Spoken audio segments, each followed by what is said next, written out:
Hey everybody, this is just a Destiny Hero deck profile. It's pure Destiny Heroes. No, Elemental Hero or Master Hero engine in here. Just pure Destiny.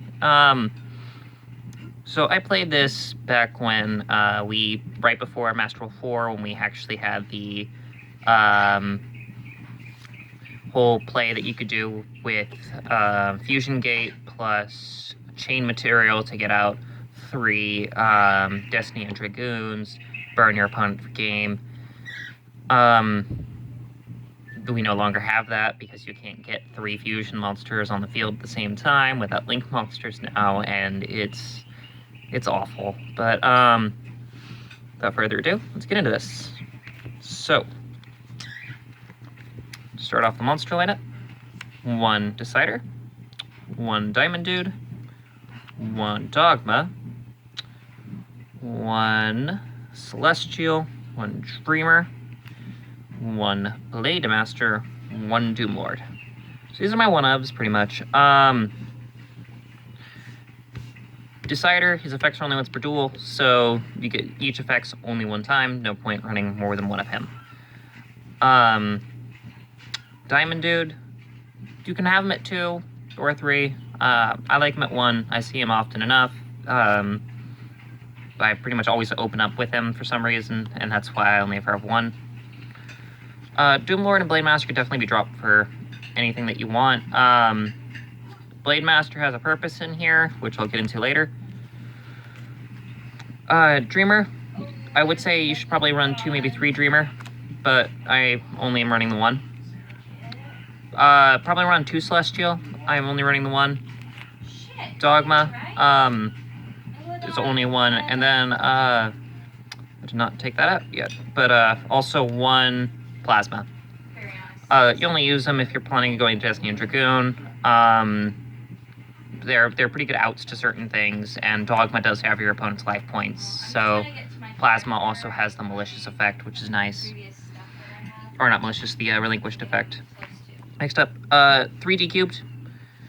It helps go for your link plays a little bit. You can use it to help go into Deco Talkers. You basically special summon 1 D-Cubed, ditch 2 cards from your hand, especially the other 2, go Deco Talker. I don't main a Deco Talker in this one because I'm playtesting something else, but that's essentially how I feel with that with. 3 Malicious. Can't run a Destiny Hero deck without Malicious. 2 Dark Angel. You could completely drop this card. It's kind of an okay card, but its utilities are better in something not Destiny Heroes. This card should never have been a Destiny Hero card. Double Drill Dark. He's got a neat effect. You can, when he's normal summoned, he basically Goblinbergs, but for anything with an attack less than his.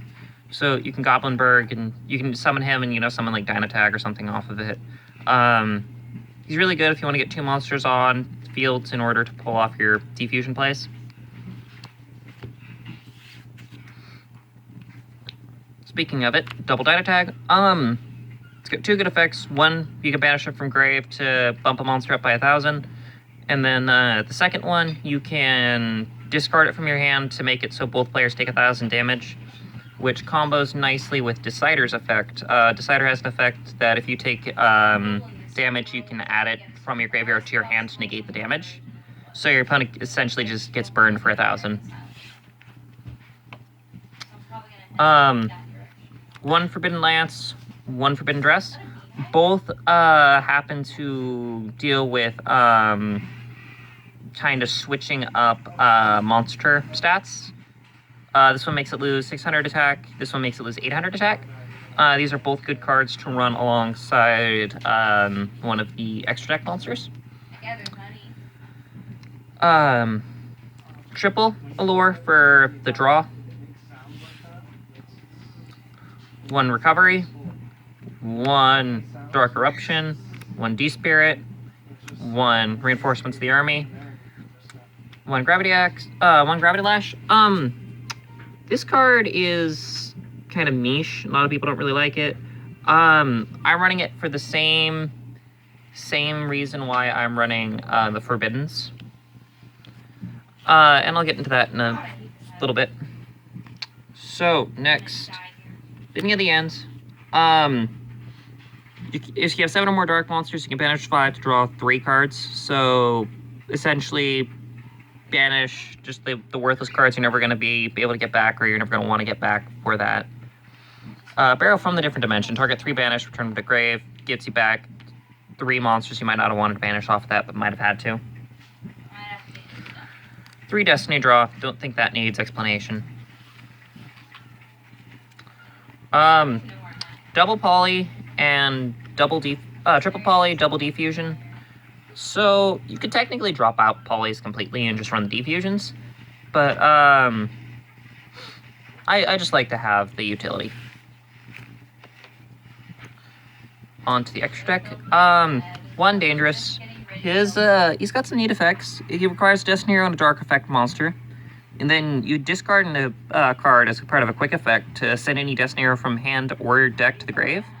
And all Destiny Heroes gain 200 attack for each Destiny Hero in grave. So now all of these random attack, loss, and gain manipulation effects kind of come to feud with this guy, Dystopia. So he's got 2 really good effects that I like. The first one is on a special summon, you target a level 4 or lower Destiny Hero and you burn your opponent equal to its attack when he's special summoned. Then his other effect is during either player's turn, as part of a quick effect, if his attack is different from his original attack, as long as it's not during the damage step, you can target a card on the field and destroy it. And then his attack becomes its original attack. It's you can only use each effect once per turn, but he's a good card to have, and that's why I have all the attack manipulation cards in here. 1 Dystopia. It's just a good card.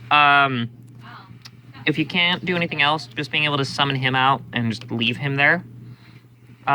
His effect is a quick effect, and it makes it so he's unable to be destroyed for a full turn. So, yeah, your opponent pretty much has to out him through card effects by bouncing him back or banishing him.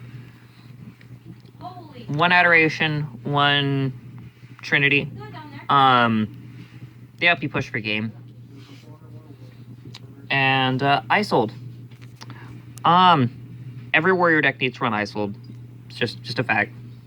There's no real reason otherwise. Just it's a great card for any warrior deck to run.